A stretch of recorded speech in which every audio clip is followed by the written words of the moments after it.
بسم الله الرحمن الرحيم والصلاة والسلام على أشرف المرسلين سيدنا محمد وعلى آله وصحبه أجمعين. Mes chers étudiants, donc comme vous le savez, nous avons commencé un nouveau chapitre, donc le chapitre 2, donc qu'on a consacré aux intégrales triples. Donc dans la première leçon, la leçon numéro 1, donc dans cette leçon, on a défini une intégrale, la définition, donc on a défini la notion d'intégrale triple sur un domaine D, un domaine qui est compris dans R3. Bon, dans cette leçon, donc on a dit que la définition, donc le calcul de l'intégrale triple en utilisant la définition, c'est quelque chose de très très difficile. Donc les mathématiciens ont trouvé des méthodes de calcul, donc justement qui nous évitent d'utiliser la définition pour calculer cette intégrale triple. Et pourquoi on calcule l'intégrale triple? Parce qu'on a besoin de calculer cette intégrale dans le calcul de volume, beaucoup de choses. Donc, beaucoup de choses en physique, en mécanique, etc. Donc, on a besoin de calculer des intégrales triples. Donc, le calcul est important. Le calcul des intégrales triples est important. Donc, dans cette leçon numéro 2, on va donc donner un théorème qu'on a déjà vu dans le chapitre 2. Donc, on appelle théorème de Fubini. Donc, la leçon 2, donc, elle est consacrée au théorème. On essaiera de l'expliquer et de définir comment on l'applique. Justement, c'est ce théorème-là, c'est le théorème de Fubini, qui va nous faciliter la tâche pour le calcul des intégrales triples. On va voir que ce théorème va nous faciliter les tâches, c'est-à-dire le calcul, on va voir que le calcul d'une intégrale triple revient en vérité au calcul d'une intégrale simple et d'une intégrale double. Et on sait calculer donc une intégrale double comme on l'a fait donc au chapitre 1. Voilà, donc ou bien lorsqu'on on applique une autre fois donc le théorème de Fubini à l'intégrale double, donc on obtient que finalement notre intégrale triple revient à calculer trois intégrales simples, voilà. Bon, donc, chapitre 2, intégrale triple. Donc, on a vu 2.1 définition dans la leçon numéro 1. Donc, aujourd'hui, donc, 2.2, théorème de Fubini.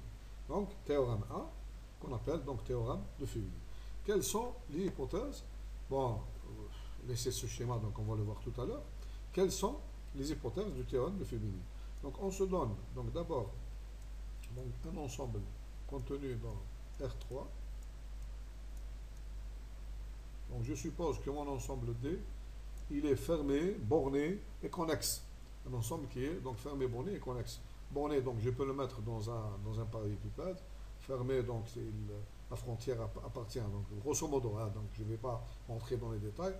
Connexe, ça veut dire que mon domaine, donc je peux pas, il n'est pas la réunion de deux ensembles ouverts disjoints. Donc disjoints. Donc le mot connexe, c'est il y a connexion entre les éléments. C'est-à-dire on ne peut pas les séparer entre eux. Donc il est connexe. Comme par exemple un ensemble connexe dans R, c'est un intervalle. Donc c'est un intervalle, c'est un ensemble connexe. Mais lorsque vous prenez la réunion de deux intervalles disjoints, ça c'est pas un ensemble connexe. Bon. Et je suppose aussi que l'intersection, donc mon domaine, l'intersection de tout plan qui coupe z constante ou bien x constante ou bien y constante, donc il va couper mon domaine en un ensemble qui est aussi connexe. Donc qui est aussi connexe. Voilà. Donc à peu près donc et mon domaine est régulier. Donc c'est un domaine qui est régulier. Bon, à peu près donc les conditions que j'exige sur mon domaine D. Et je prends f, bon, une fonction f, donc définie dans mon domaine D, donc qui est contenu, comme vous le savez, dans R3. Donc c'est un sous-ensemble de l'espace R3. Et donc, à image, l'ensemble des images, c'est dans l'ensemble des nombres réels R. Sous fonction de R3, de D dans R.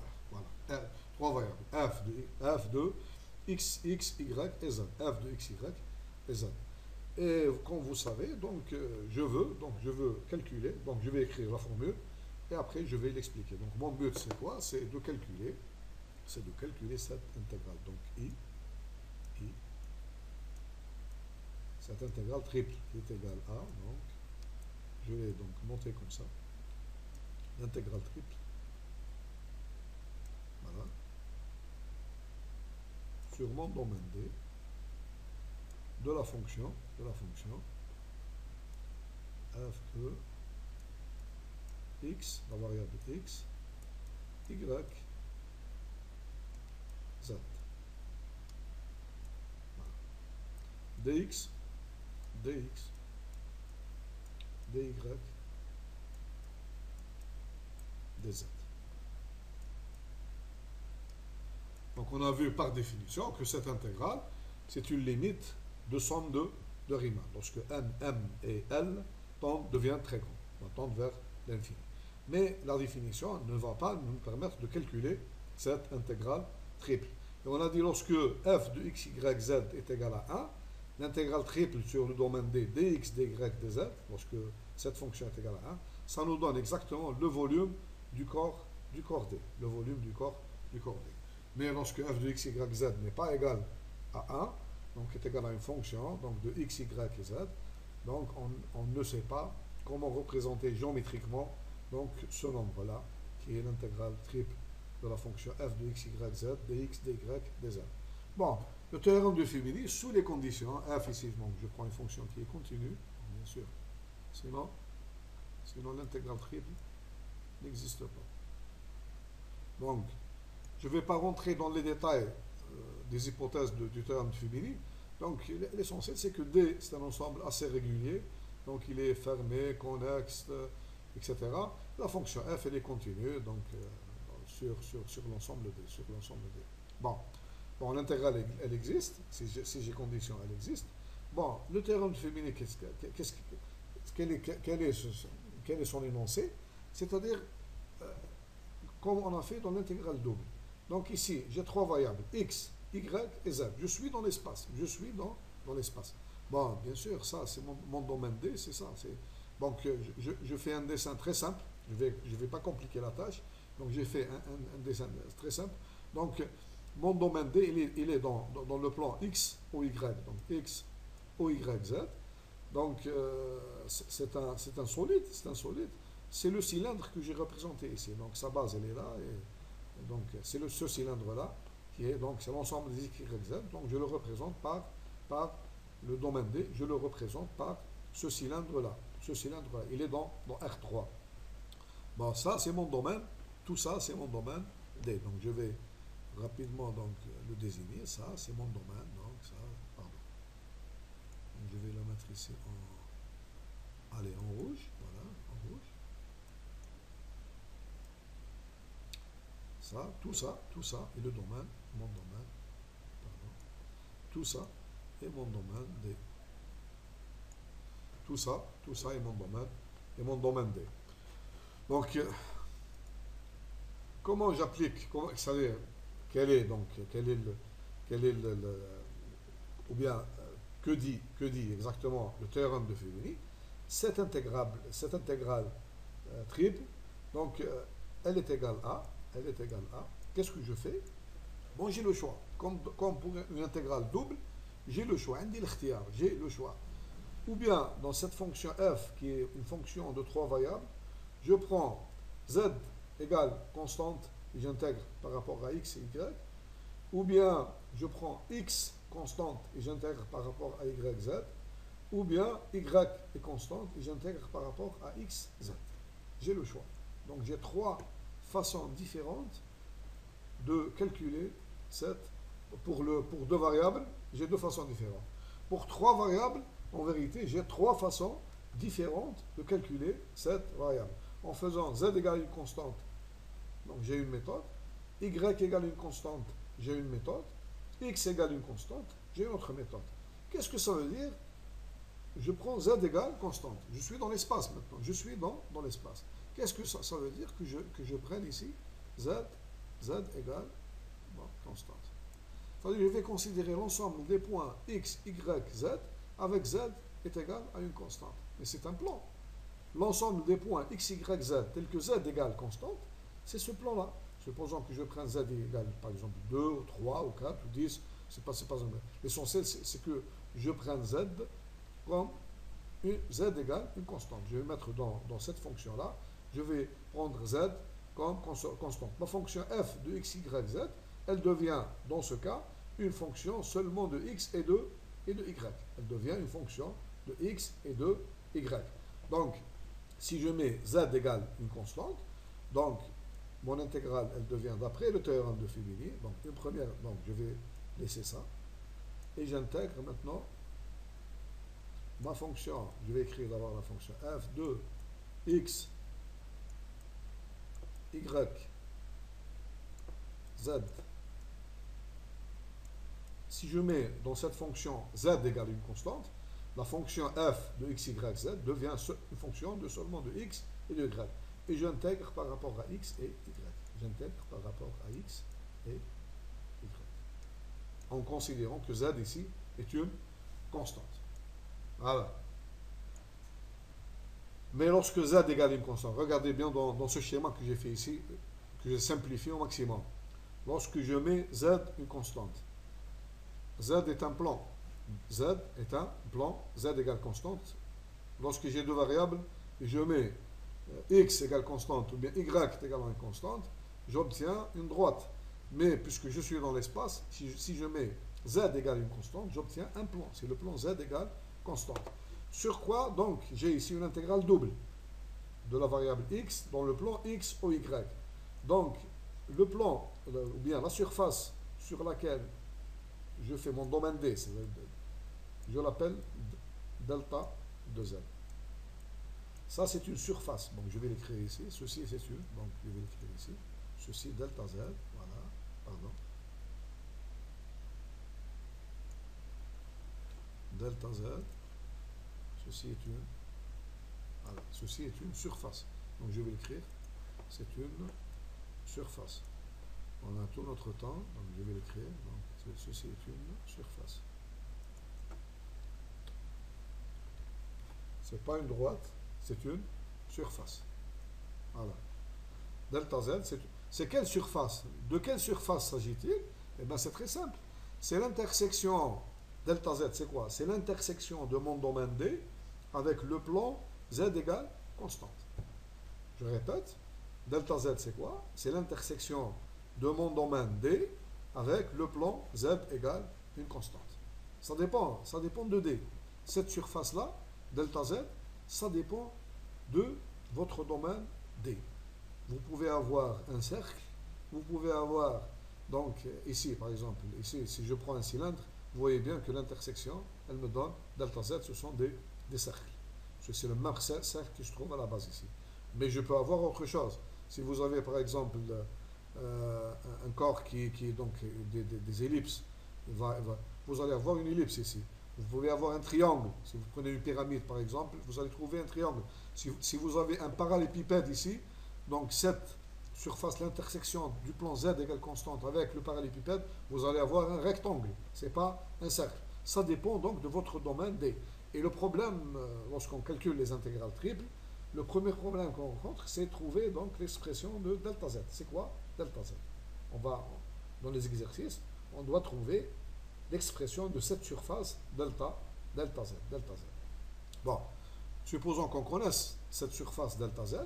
Maintenant, voilà, donc, maintenant, supposons que j'ai intégré cette fonction, cette intégrale double, c'est une intégrale double, donc je l'intègre dans mon domaine delta Z, c'est une surface, je sais faire ça, on l'a fait donc dans le chapitre 1, supposons que je fais ce calcul, mais ce calcul-là, il va dépendre de Z, puisque ici, la surface, pour chaque Z, j'obtiens une surface qui dépend de Z. Donc je vais avoir ici une fonction qui dépend de Z, une fonction qui va dépendre de Z, donc, et je l'intègre après, donc, le résultat, je vais l'intégrer par rapport à Z. Mais la variable Z, elle varie de quel point jusqu'à quel point? C'est justement, je prends mon domaine, donc du point E, au point H. C'est quoi E et H? H, justement, c'est la projection orthogonale de mon domaine sur l'axe des Z. Sur l'axe des Z, la même chose. E, c'est la projection aussi de mon domaine. Donc, supposons que je fasse comme ça. Il faut bien juste. On suppose que mon cylindre ici, s'il repose directement sur l'axe X ou Y directement, donc ici j'ai E égale 0. S'il est donc en bas, donc le point E, il est à peu près ici. Donc E, voilà. c'est de mon point E jusqu'au point H. Je suppose le cylindre, il est en bas, donc j'intègre Z du point E jusqu'au point H. Donc ce sont les projections orthogonales. Bon, ici, c'est voilà, la projection orthogonale donc, de mon domaine D sur l'axe Z, l'axe Z, donc sur l'axe OZ, sur l'axe OZ. Donc, voilà donc comment je calcule donc mon intégrale triple en utilisant donc une intégrale double ici, une intégrale simple. Bon, ici j'ai choisi ceci est égal aussi, donc ceci c'est la même chose, je continue, ceci est égal aussi. Maintenant, supposons, au lieu de prendre ici, je prends Z égale constante, je vais prendre par exemple X constante. Donc mon intégrale I, ce sera aussi la même intégrale, donc j'intègre, pardon. Donc je vais intégrer, donc j'intègre, donc la première intégrale, donc je vais la laisser, donc la deuxième intégrale, donc je vais laisser la deuxième intégrale, donc vous allez voir, donc c'est la fonction, c'est la même fonction, f de x, y, z. Je considère ici que x est une constante. Donc, qu'est-ce qu'il me reste? Donc, cette fonction, elle va devenir une fonction de y et z. Puisque x est une constante, donc cette fonction, elle va devenir une fonction de y et z. Donc, j'intègre par rapport à y et z. dy, dz. Voilà. Sur quel ensemble? L'intégrale, je vais donc, c'est une intégrale double. Sur quel ensemble? C'est la même chose. Lorsque je mets x égale constante ici, supposons que je mets x égale constante, je vais avoir, donc je ne vais pas le dessiner ici, je vais avoir un plan, c'est un plan ici, le plan x égale constante, x égale, bon je ne vais pas le dessiner, c'est un plan qui va donc couper ce cylindre selon cette direction. Donc x égale constante, bon à peu près, donc je vais le faire ici, donc je vais le dessiner ce plan-là à peu près, donc c'est un plan. C'est un plan qui va couper, donc c'est l'intersection, donc ici je vais m'écrire delta, ce sera un plan, c'est le plan delta x. C'est quoi delta x? C'est l'intersection de mon cylindre, de mon domaine D, avec le plan x égale constante. Avec x, ça dépend aussi du domaine D. Ici, vous allez avoir donc l'intersection de ce cylindre, avec le plan x égale constante. X égale une constante. C'est un plan, le plan x égale constante. Donc je l'appelle donc delta x. C'est cette surface-là. C'est une surface, donc je répète, qui est l'intersection de mon cylindre avec le plan x égale une constante. X égale à une constante. Bon, lorsque j'effectue donc lorsque je calcule cette intégrale double, je sais le faire. J'applique encore une fois le théorème de Fibini. Donc, le résultat que j'obtiens, donc c'est une fonction de x. C'est une fonction de x. C'est une fonction de x. Donc, et après, donc, j'intègre le résultat, je l'intègre par rapport à x. Ben maintenant, x va varier de quelle valeur jusqu'à quelle valeur. Vous voyez bien, donc la même chose, je projette, donc je vais projeter, donc je vais l'écrire ici, donc en bleu, donc la projection,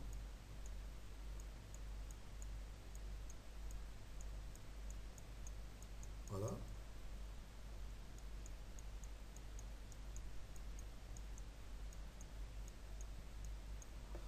donc ici les valeurs ici, donc c'est de ce point-là, je l'appelle par exemple ici A, de ce point A jusqu'à ce point B. Donc c'est la projection de mon domaine, projection orthogonale, sur l'axe des x, de A jusqu'à B. Bon, ces valeurs-là, on les met de façon aléatoire comme ça. Mais lorsqu'on fait les exercices, donc on va les calculer, on va bien les calculer, parce que pour chaque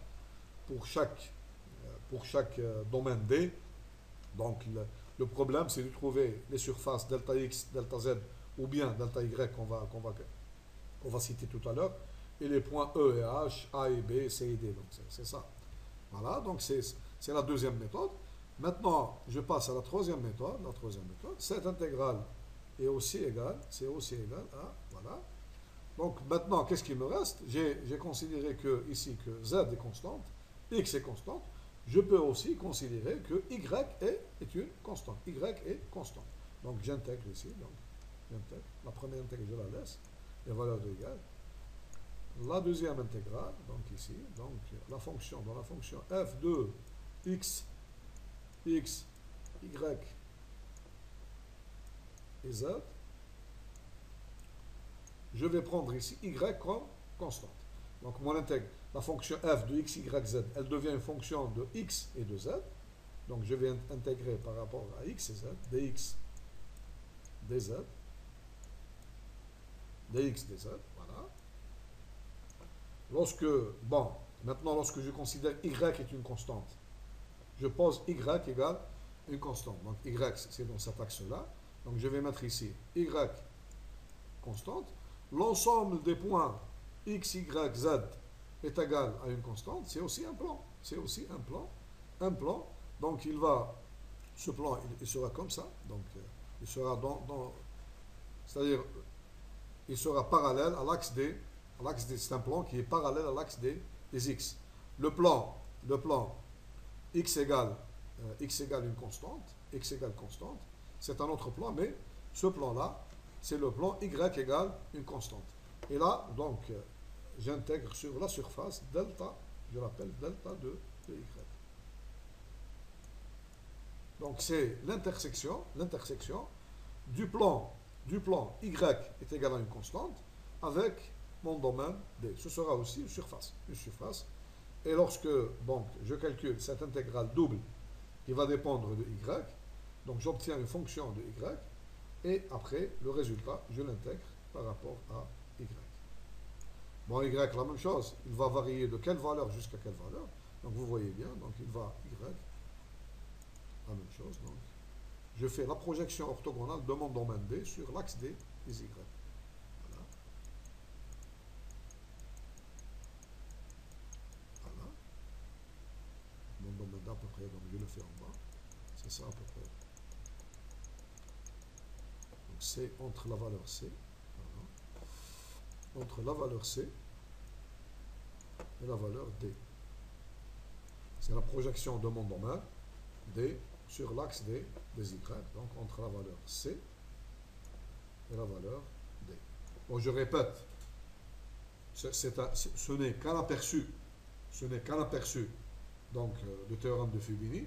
Donc, dans les exercices, donc, tout le problème, lorsqu'on choisit quelle variable on va mettre constante, on va mettre une constante, dans ce cas-là, donc, on va choisir donc, la méthode parmi ces trois intégrales.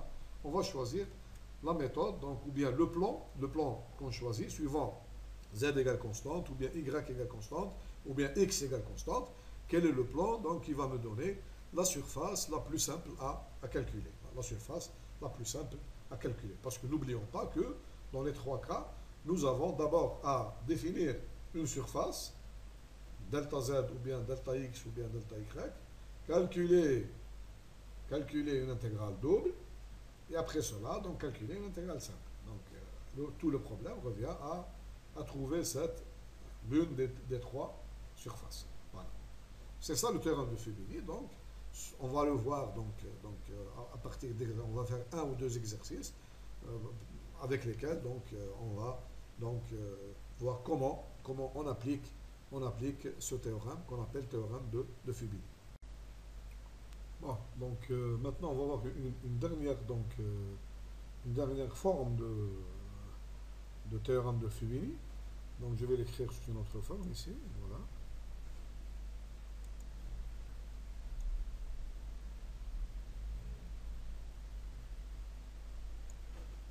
Voilà. Donc la dernière forme, donc ici, au lieu de donc dans I, je vais écrire I. L'intégrale I, c'est aussi égal à c'est aussi égal à. Donc je vais prendre la même chose. Donc je vais laisser d'abord ça après. Donc je vais écrire la fonction. Je vais écrire d'abord la fonction. F2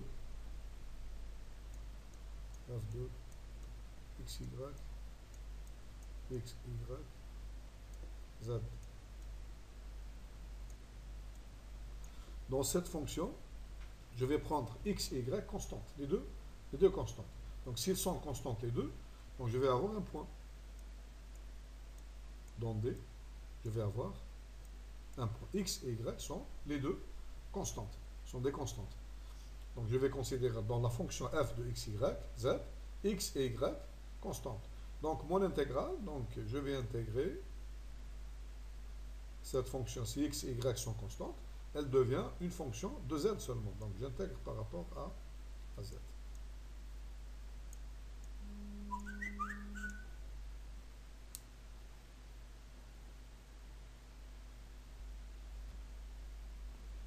Donc je vais intégrer par rapport à z.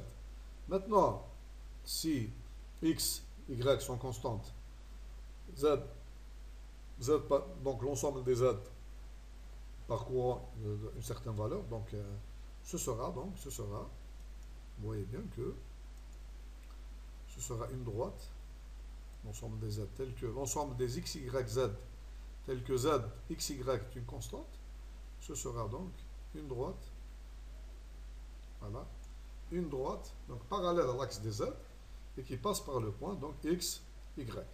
Voilà. Donc cette droite-là, donc son intersection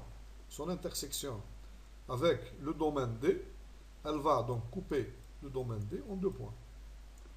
Ce point-là et l'autre point, donc par exemple. Ces deux points, je les appelle, donc les deux points, je les appelle mes deux points, donc le premier point, ce premier point, je l'appelle, donc c'est l'intersection, donc je l'appelle Z1 pour tout x, y constant, donc c'est Z1 de xy. Et mon deuxième point, donc c'est le deuxième point d'intersection de ma droite avec Z2, pardon, Z2 de xy. Donc pour tout point xy constant dans mon domaine, dans le domaine donc x ou y, donc si le point z, il va varier donc de la valeur z1 de xy jusqu'à z2 de xy. Donc c'est une droite. Z1, c'est un intervalle fermé. Z1 de xy jusqu'à la valeur z2 de xy. Donc j'ai une intégrale simple. Ici, j'ai une intégrale simple. Donc j'intègre par rapport à z. Z, il va varier de la valeur z1 de xy jusqu'à z2 de xy. Ou bien le contraire. Donc c'est z1 et z2. Z1 est là. Donc z1 est là et z2 est là. Voilà. Donc cette intégrale simple de la variable z, bien sûr, puisque j'ai une fonction, les bornes ici, elles vont dépendre de xy. Après avoir calculé donc, cette intégrale, le résultat, donc je vais effacer là, surface là, je vais l'effacer. Voilà. Le résultat, j'ai intégré par rapport à z. Maintenant, qu'est-ce qu'il me reste? Donc c'est une intégrale double maintenant, il me reste une intégrale double. Donc par rapport à x et y, dx, y. Donc, dx et dy, donc le couple xy, il parcourt quel ensemble? C'est simple, dans l'ensemble état. État, c'est quoi? État, c'est la projection, donc je vais l'écrire ici. État, c'est la projection. Donc, état, c'est la projection orthogonale. Ah, je l'ai écrit en majuscule, mais c'est beaucoup ça. Donc, état, c'est la projection orthogonal de, du domaine, donc du domaine D, de D, de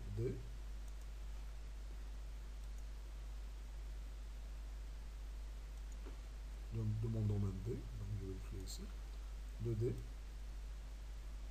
sur l'axe X au Y. Sur, donc ici je vais l'écrire, sur, voilà,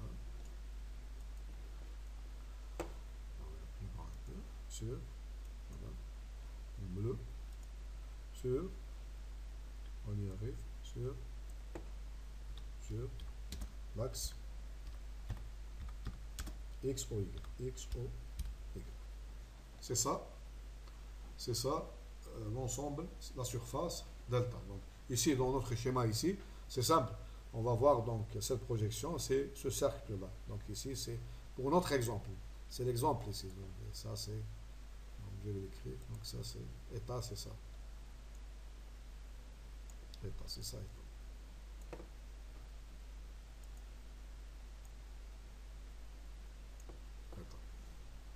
C'est ce cercle-là. Projection de mon domaine sur l'axe X ou Y. Bon, j'ai aussi, pour le terme de féminin, j'ai aussi ce choix-là. Donc, après, donc, on va faire un exercice. On va voir donc les premiers choix. Donc, soit je prends l'une des variables X ou bien Y ou bien Z comme constante. Et dans ce cas, je calcule d'abord une intégrale simple, puis une intégrale double. Ou bien je fais le contraire. Je prends ou bien X ou bien Y ou bien Z constante. Donc j'obtiens le calcul d'une intégrale double et après je fais une intégrale simple. Donc vous avez le choix. Ou bien vous calculez une intégrale double après une intégrale simple, ou bien vous calculez une intégrale simple et après une intégrale double. Vous avez donc l'application de terme féminin. Ça dépend du domaine D et de la fonction f. Et donc le choix revient donc à celui qui applique le théorème de Fubini. Voilà. Donc la prochaine fois, Inch'Allah, on va essayer de donc, appliquer, en faisant deux exercices, comment on applique le théorème de Fubini, donc par ce choix-là, ou bien le choix, donc en faisant x, ou bien y, ou bien z comme constante, on va voir le résultat, ou bien en faisant donc xy constante, et après donc on calcule par rapport à x et y.